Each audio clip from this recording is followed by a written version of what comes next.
What is up, everybody? Neil here. Welcome back to the channel. In this video, I want to talk about principles for success in the era of AI. So the fundamental building blocks of success that aren't going to change, because in the dynamic world that we live in, it's changing faster and faster. Technology is advancing at an exponential rate. I think we kind of are in the midst of the singularity right now, and you just kind of don't really notice it. I mean, I notice it because I pay really close attention, and literally daily I'm seeing massive updates, and I'm like, holy shit. But a lot of people don't really notice it. Like, if you think about it, last year, the thought of AI doing like actual coding tasks that are reasonably hard and are very useful, actually, the thought of that happening and it being something that people actually do often and they just kind of take for granted, that wasn't a thing. Just 12 months later, here we are. And in 12 months from now, it's going to be like, why would I ever code ever again without AI? And arguably, we're already there. We're already there. So the world is changing so fast. And what I want to do in this video is try to find the fundamentals that don't change so that we can lean into them and make sure that we have a principled way of operating in this dynamic environment that we live in. Now, I'm going to preface this and say this isn't the end-all be-all. Like, basically what I'm doing here is taking all of the learnings I've had throughout my entrepreneurial journey, all of the thoughts I've had throughout building with these tools and thinking about the future and thinking about how this technology is likely to unfold, and I have condensed it into these slides. That doesn't mean this is the only way, the end-all be-all. This is just my findings, and hopefully it's insightful for you guys. So that being said, I thought the best thing to start off with would be this blog post from Sam Altman. So Sam Altman, I mean, you're probably pretty familiar with him by now. He is probably the greatest deal maker of our time. If you look at how he's going around making deals with nations, making deals with Oracle, making deals with NVIDIA, Microsoft. Sam Altman's a pretty phenomenal deal maker. He had a startup not long ago that was like barely known, and now they're one of the most known companies on earth, besides like NVIDIA and Tesla and Google and Microsoft and such, and they're raising potentially $1 trillion. The funny thing is, if you look not long ago, Sam Altman said, we're going to need $7 trillion to make this like really, really, really happen the way we want it to happen. And everybody laughed. Everybody was like, yeah, right, buddy. $7 trillion. And now he might actually make a dent in that number. He might actually get the first trillion. Again, it's still, we still have to see. But if he gets that first one, the rest might follow. So that being said, I want to start off with this blog post from Sam Altman. And principle number 1 is to compound yourself. He says, compounding is magic. Look for it everywhere. Exponential curves are literally the key to wealth generation. Now, before we move on here, I want to mention that you can find compounding returns in literally everything. People don't really think about it like this, but literally getting up in the morning and making your bed every single morning can compound into momentum that you can carry throughout other things.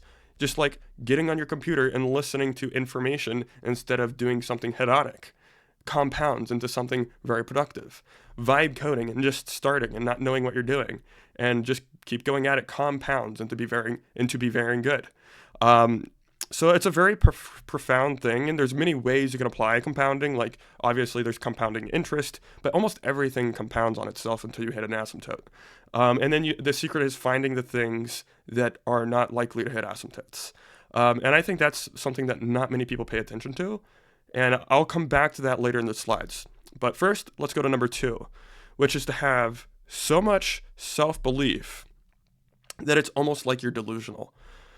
Sam said, self-belief is immensely powerful. The most successful people I know believe in themselves almost to the point of delusion. If you look at Elon Musk, for example, a lot of people say Elon is delusional. He's also a genius, and he's also like one of the most ambitious people and like hardworking people on earth. But a lot of people have called him delusional throughout his entire entrepreneurial journey, yet here he is. And he's doing pretty good. Especially whenever it came to like self-driving cars, people called him delusional. And sure, it did take a lot longer than what he said it would get here within, but they're here now. If you don't have a Tesla with version 14.2 self-driving, you're missing out because it's here. I ride in Teslas all the time, version 14.2. You don't have to drive anymore if you don't want to. It's an option now, right? And it really is just here. So having that self-belief is super powerful. Anything within the laws of physics, as long as you believe in yourself and you can congregate the talent to do it, it's going to happen. Okay? Number 3 is learn to think independently. Thinking from first principles and trying to generate new ideas is fun, and finding people to exchange them with is a great way to get better. And this is also a great way to differentiate yourself. In the world of AI, it becomes almost impossible to actually differentiate yourself. If you look at the marketing strategies of the past or just the current marketing strategies that people are doing, they're going to be dying. If you look at short form content is going to be eaten by AI. It's like laughable that any producer on Instagram, TikTok, or Sora short form platforms is going to be making money. Those platforms are going to be fantastic for consumers to waste time. It's not going to be a very fantastic platform for producers to produce, right? I think YouTube is going to be a fantastic platform, but if you aren't thinking from first principles on how you can actually figure out why is that the case, what is actually going to cause that, you're not going to get out of that. And there's many different ways, obviously, you can do this as well. First principles thinking as far as like, what is the irreducible interface for this technology? What is something that nobody's ever thought of before? The thought experiment that I like to do, and I'm not going to act like I'm the best of this. I'm obviously not. But one of the thought experiments I like to do is if you're really trying to design something or think of something from first principles, it was really useful to isolate yourself from the world and try to do the thought experiment of like you're an alien or something like that. Because this is where you can start to view at a galactic scale or at the scale of atoms or at the scale of like physics, the ground truth physics. You can start to reason from there and thinking like isolating yourself and your brain and your mental models to be like, what is the perspective an alien would have on this? Like, if I were an alien looking down at Earth and all the humans, and I were judging each human on the type of innovation they're doing, how would I judge that person? And obviously, that's like a very hard thing to do. It's very abstract. It almost sounds impossibly philosophical. But just putting yourself in that mind state is enough to get away from the norm and actually start to innovate things that people aren't really seeing, to say the least, because everybody else is just kind of pattern matching. Everybody is just looking at YouTube, wanting people to tell them what to do. How should I think? Tell me what to think. Tell me what to do. I don't know. And that's what they're doing. That's the worst way to actually operate as a human. So try to isolate yourself. I really do recommend just like locking yourself in a room or like going on a hike and just like sitting with your thoughts. Most people suck at that. And I think that's the best thing to do. Number 4, get good at sales. And again, this comes from Sam Altman, one of the best deal makers of our time. Self-belief alone is not sufficient. You also have to be able to convince other people what you believe. Get good at sales. Number 5, make it easy to take risks. Look for small bets you can make where you lose 1x if you're wrong, but make 100x if it works. Then make bigger bets in that direction. Pretty easy, or pretty simple. Focus. It's more important to work on the right thing than to work many hours. I think this one's especially important in the age of AI, where we can now take actions and have skills at the speed of thought. It's now more important to have the right thoughts, right? You can literally take actions in today's world at the speed of thought, and you can have pretty high skills in today's world at the speed of thought. Now it's just how good are your thoughts? How are you making decisions about everything that's happening? How are you making decisions within a marketplace? How are you doing? How are you actually playing out the second and third order consequences for this decision? There's so many different ways you can play the chessboard, but that's really all it is now. Is like, what is the chessboard? How should I be allocating my attention? How should I be allocating the capital of AI, right? And that's what it's all about now. Next is work hard. You can get to the 90th percentile in your field by working either smart or hard, but getting to the 99th percentile requires both. Pretty simple. But again, it's simple, but nobody does it. That's true for a lot of these. Be bold. Let yourself grow more ambitious. Don't be afraid to work on what you really want to work on. A lot of people don't do that.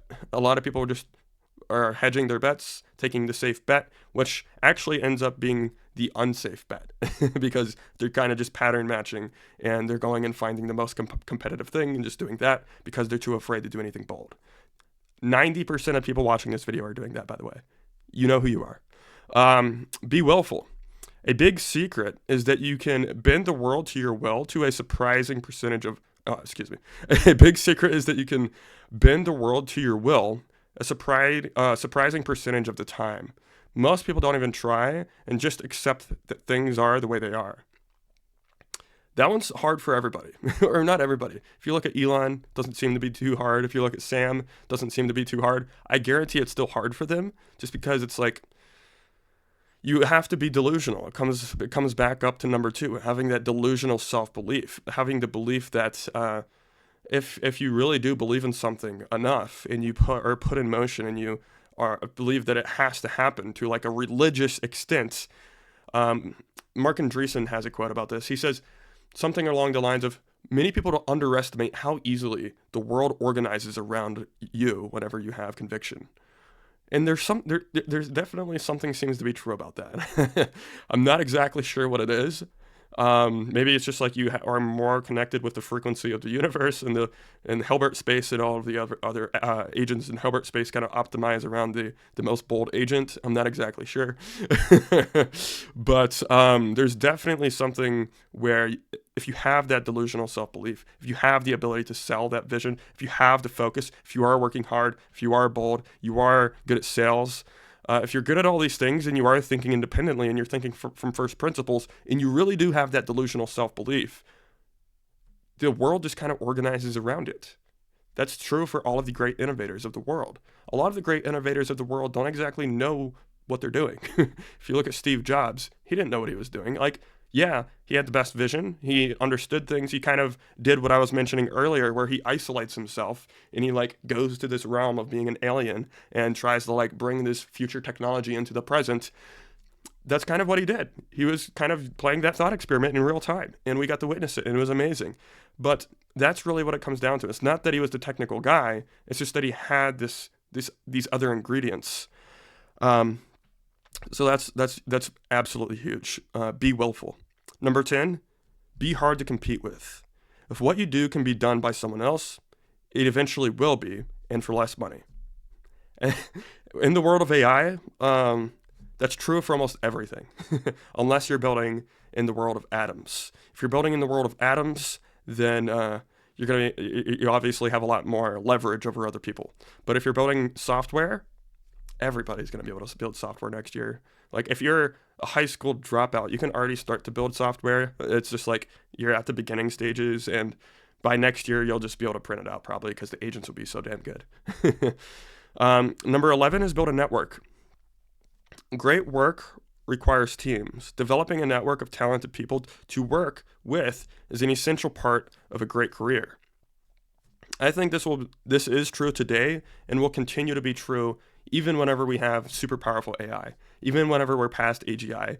Just having other people that you can recombine your resources with, or other people who are very bold and ambitious and have the ability to think from first principles and create big visions, being able to do this with people like that and share resources, apply technology together, will always be more powerful than doing it by yourself. So having a network will always be good. And I think having a network is like actually one of the last things that makes sense to do in a world of powerful AI. One of the last things that actually makes sense is building a community, building a network, so that you guys can be stronger in numbers. And that's pretty much it. Okay, number 12, you get rich by owning things. You get truly rich by owning things that increase rapidly in value, like companies. Companies increase rapidly in value. Real estate doesn't increase rapidly in value, but it does increase in value. So you get rich by owning things, right? Super simple. Be internally driven. The most successful people I know do what they do to impress themselves and feel compelled to make something happen in the world, not to impress others. And that one's hard for a lot of people too, especially if you are kind of just starting out in entrepreneurship. You got to make the money. You got to be able to eat, right? And then eventually you'll find your passion, hopefully. I think as soon as you are done being the mission, or as soon as you're done being the mercenary and you can start to be the missionary, that's when you really start to unlock things. Next, this is starting to get into my personal principles. Okay, so we just went through Sam Altman's. Now we're going to go through some mine, and then we're going to go into some other people's as well later on. All skills are now free. This is something that a lot of people can't really come to terms with because usually when people think that they can't be a skilled individual, gives them an opt-out excuse. Somebody's like, oh, I didn't go to college for that. I don't know how to do that. I didn't go to school for this, therefore I can't do it. That's just an opt-out excuse, dude. Like, YouTube is a far better university than any university on earth today. Harvard is not preparing people for the future. Stanford might be doing better than Harvard at preparing people for the future, but it's still not doing very good. The best things to use to prepare yourself for the future are AI and YouTube and X. The X platform, YouTube, and AI, that's where the innovators are. On X has all of the most powerful people on earth, all of the best engineers on earth. Everybody is on X. If you want to get good at something and you want to learn fast, see what people are doing. See what they're building on X. They share it. People build in public. Go on YouTube. Look up tutorials. Ask AI. AI can literally hold your hand through developing an entire software project or a product. You just have to understand how to prompt. If you understand how to use the tools, it's not that hard anymore. All skills are now free. All it takes is determination to get the skills. You don't have to go to college. You don't have to pay any money. All you need to do is use the internet. It's right there in the most digestible format that has ever existed. So all skills are now free. The only thing that's limiting you is yourself. And that's it. And that's 99% of people will not actually change. 99% of people will hear this and keep doing the same damn thing because they're too stubborn to change, too stubborn to actually take initiative for themselves. And that's just the unfortunate truth, but don't be that person. Focus on the final form of the problem you're trying to solve. This one comes back to the beginning slide where it comes to being extremely ambitious, having extremely high self-belief, having almost a delusional level of self-belief, but also realizing that you have to think differently. Learn to think independently. Thinking from first principles and trying to generate new ideas is fun, and finding people to exchange them with is a great way to get better. This is why I'm building a community, right? This is why I think it's important to do these things and talk about these things and build and create this YouTube channel. That's all I do on this YouTube channel is try to do these things. It's important now more than ever because there is no differentiation besides just your ability to think differently. The skills are commoditized. You have to think differently now. If you don't think differently, if you aren't thinking from first principles, you're going to be like everybody else. That's pretty much it. You're going to be like everybody else because skills are going to be commoditized. It's not about skills anymore. It's about how can you innovate a novel idea and allocate intelligence and labor and skills to have it be solved with AI. And that's kind of where we're going right now. So focus on the final form of the problem you're trying to solve. Palmer Luckey, the CEO of Anduril today, he used to be the CEO of Oculus. He asked himself, what is the final version of the user interface? And he said, well, it's not going to be a TV. It's not going to be a phone. Maybe one day it'll be like a Neuralink that plugs into your head. But for now, it's going to be a virtual reality headset.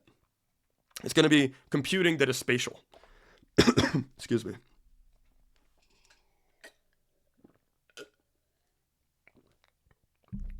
Imagine you're wearing your computer. You're wearing the display. And now you can have an infinite number of displays. You just need this one consolidated object. You can have an infinite number of displays, use some cloud computation, and now you can do almost a seemingly infinite number of tasks far beyond what your human bandwidth can hold. And you just have these tasks going, especially with agents. Agents are going to be doing the tasks. And VR is kind of like the final form of the interface until we do get a Neuralink. And then maybe that will be the final form. But maybe then you'll still want to have the ability to see things in VR, but maybe you'll just inject the visualizations into your brain at that point. Who knows? But the final form of the interface, that's what Palmer Luckey asked himself. So what is the final form of the user interface? And that's what he built.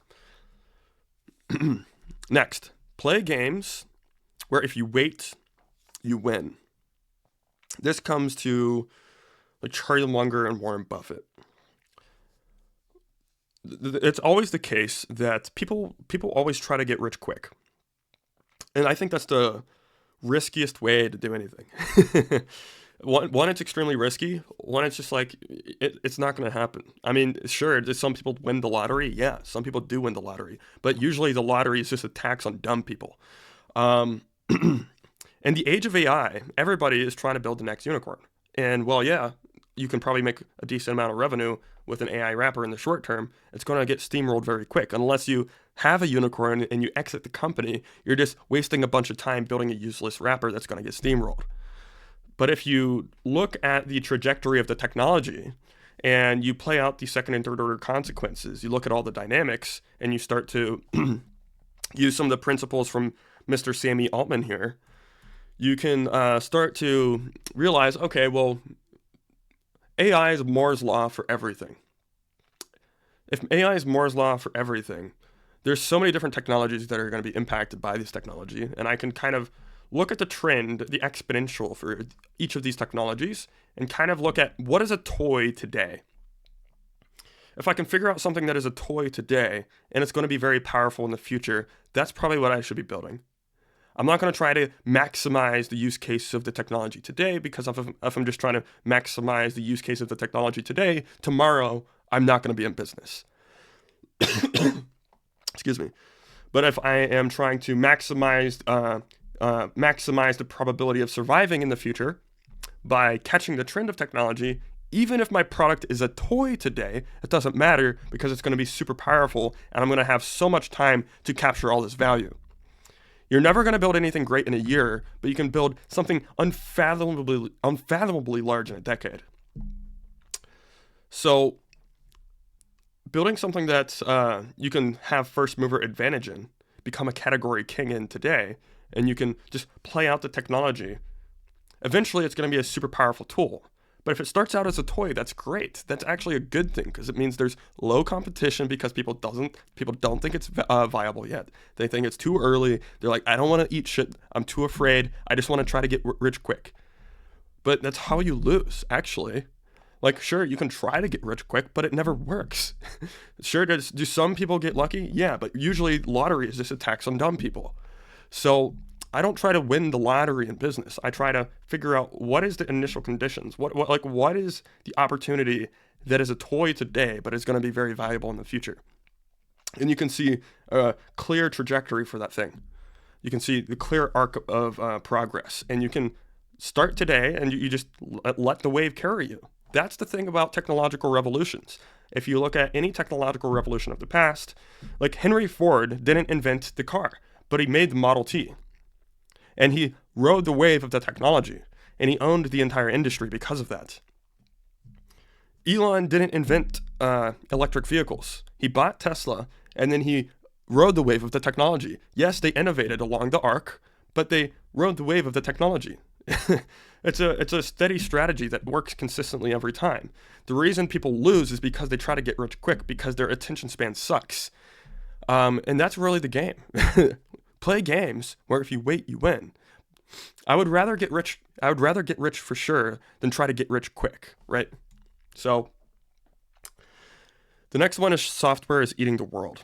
And Mark Andreessen made this observation a very long time ago. That's something that's very clear. It's very obvious. At first, software was just eating information. It basically ate filing cabinets, right? And then it started to eat communication. And now it's eating deterministic tasks. Well, it was eating deterministic tasks. It kind of already ate those, but now it's starting to eat probabilistic tasks and things that require skills, things that require people actually know what they're doing. Like vibe coding, for example, is a skill, right? The fact that AI can write code, it means it's taking the skill of writing code. Now it's starting to understand systems architecture to an extent that it can start to do the entire stack. And pretty soon you're just going to have these automatic AI coding agents and these automatic code reviewing agents, and these, like the whole code, the entire software application will be self-maintaining and self-replicating. And that's probably 1 year away, not even that maybe. So, excuse me, the model for this is software is eating the world, and now it's coming for services. The internet put newspapers out of business. AI will put many, many service providers out of business. And some people will say, well, I'll just adopt AI into my service-based business. Well, that would be the case, but the thing that you're actually going to have to do is kill your service-based business and then just build agentic software as a service. You're going to build a software company where people go into your onboarding flow, and it's agentic software as a service. Excuse me. Your service-based business is probably going to die, just being blunt. Next is to find built-in demand. Now, this one's very hard. Everything we've talked about isn't easy, but this one's very hard. It's hard to know how to spot built-in demand. Steve Jobs is obviously a legend here. Kind of goes back to thinking from first principles and figuring out the final form of the technology that you want to build.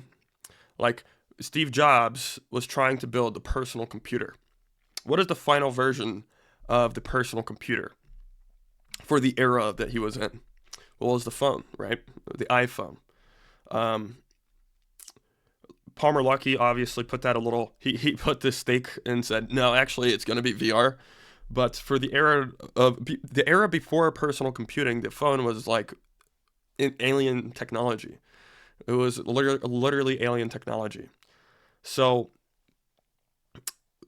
let me go through this. 90% of markets do require some form of market backwards approach.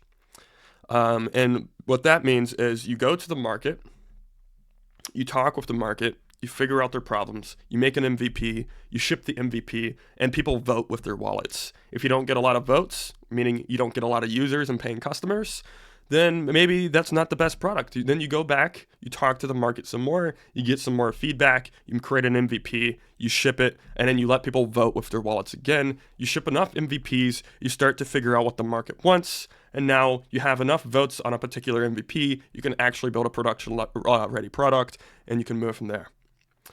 That's usually what you have to do. And I think that's a phenomenal way to do it. I think there is a better way to do it, though, depending on the type of technology that you're building. So Elon is probably one of the better examples as well, besides Steve Jobs.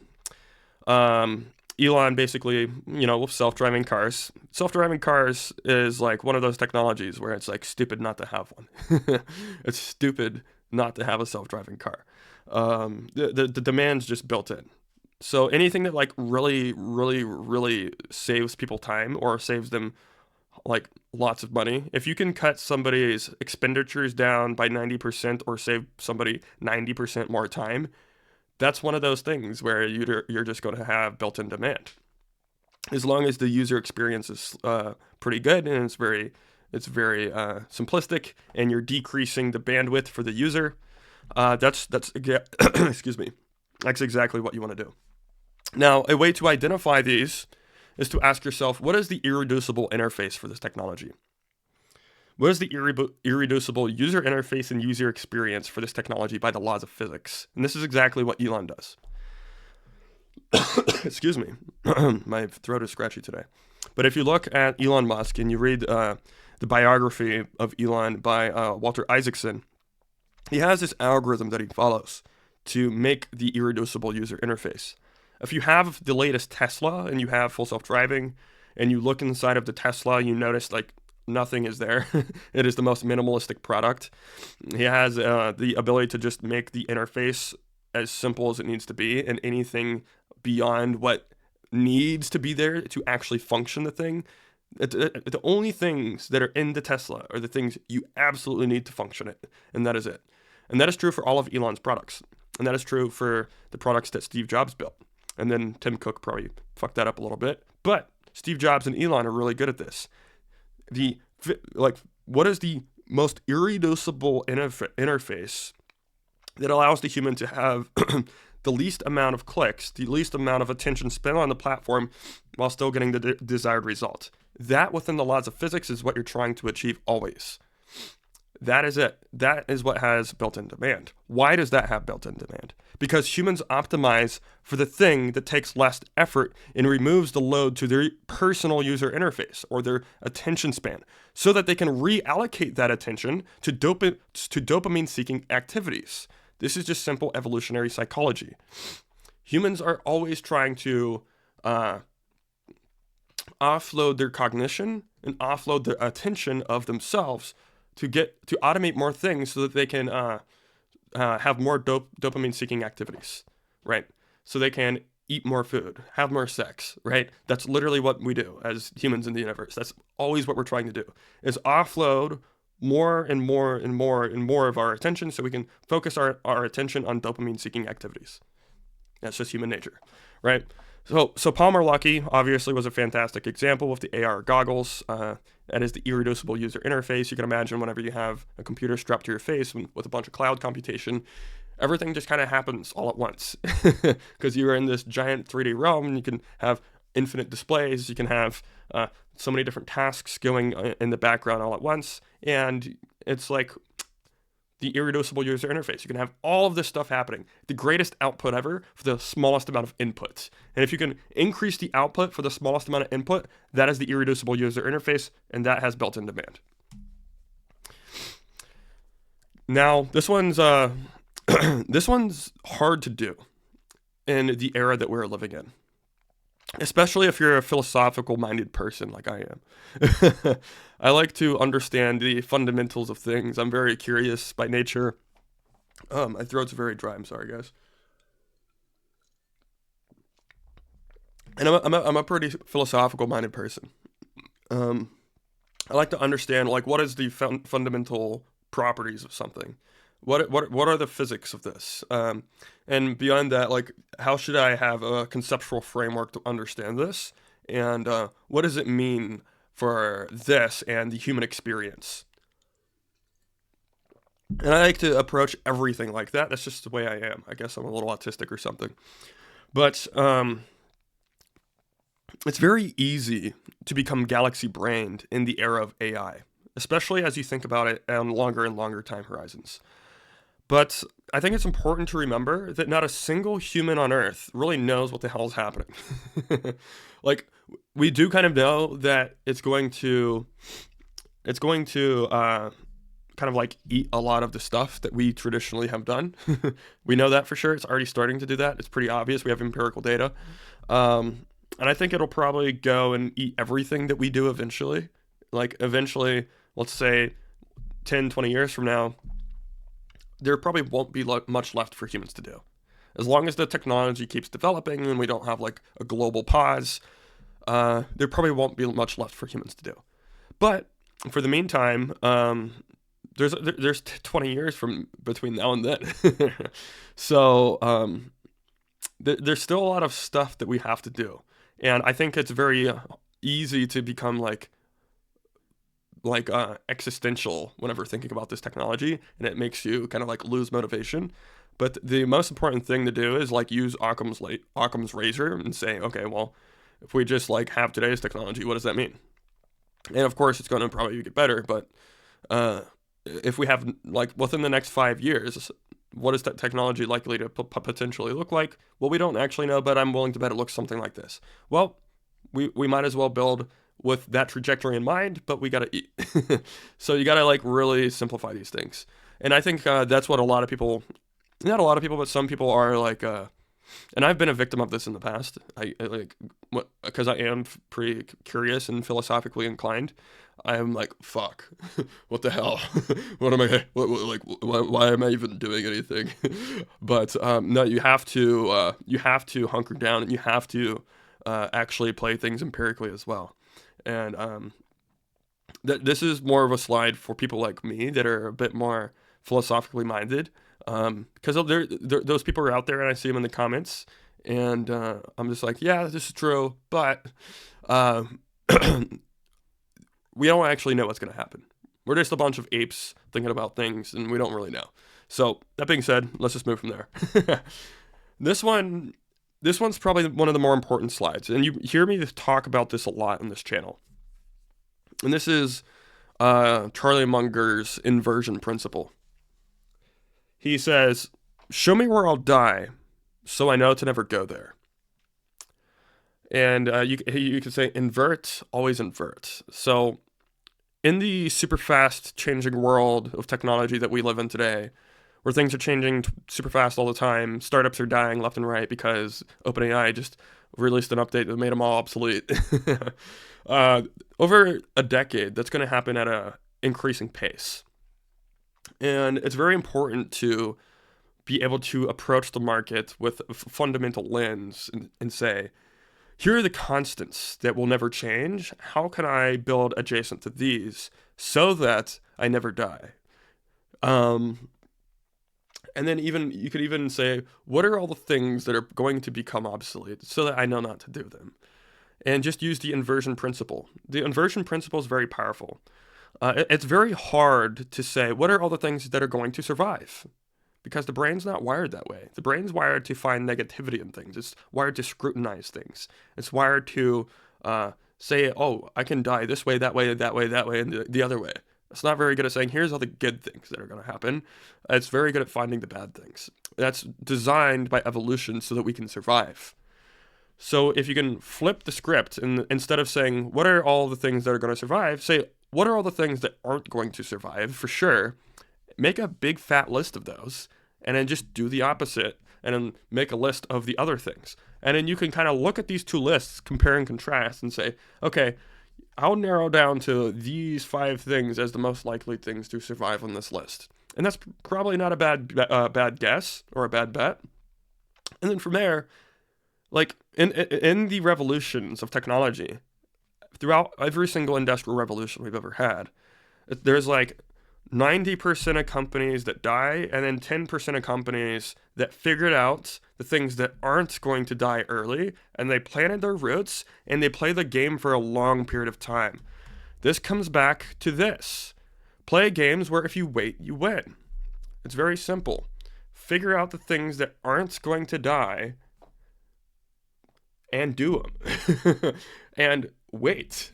Do them consistently over time and wait while everybody else is trying to get rich quick, and you fucking win. You just, as everybody's getting slaughtered by the revolution, you figured out what to do and you just kept going. That's how you fucking win. That's how Amazon started. The reason Amazon is because Amazon did this, and that's it. Just some food for thought. So when extrapolating and prognosticating about the future, especially if the goal is to lead a successful future, it is important to keep all of these principles in mind, but this one is the most important. The one principle I hold closest is invert. Always invert. Build the thing that doesn't die. If you build a habit of using this principle everywhere, you'll notice that you do a lot of things that are stupid. Like, we do a lot of things that are dumb as humans. But if you always approach it as, is this in the category of die or don't die? Similar to Brian Johnson. That's exactly what Brian Johnson does. Is this in the category of die or don't die? And if it's in the category of die, you probably shouldn't do it. If it's in the category of don't die, yeah, it's probably not a bad idea. And if you do that for every single micro decision over time, you start to get number 1 right here, which is compounding yourself. So it all starts with these very small micro decisions. That's really what it's all about. Where we're going right now with this technology is the people who have high prudence and have high agency and have a strong network win. And that's it. If you have high prudence, which is the ability to make decisions to not die, if you have high agency, which is the ability to get up off your ass and do things, and if you have a network, which is people that also do those first two things, you fucking win. And I think it's that simple. It really is. But doing it's obviously very hard, which is why I want to make these videos to keep these things top of mind. I think, especially as entrepreneurs, and I think everybody should do this personally, but especially as entrepreneurs, whatever you put into your brain, you get out.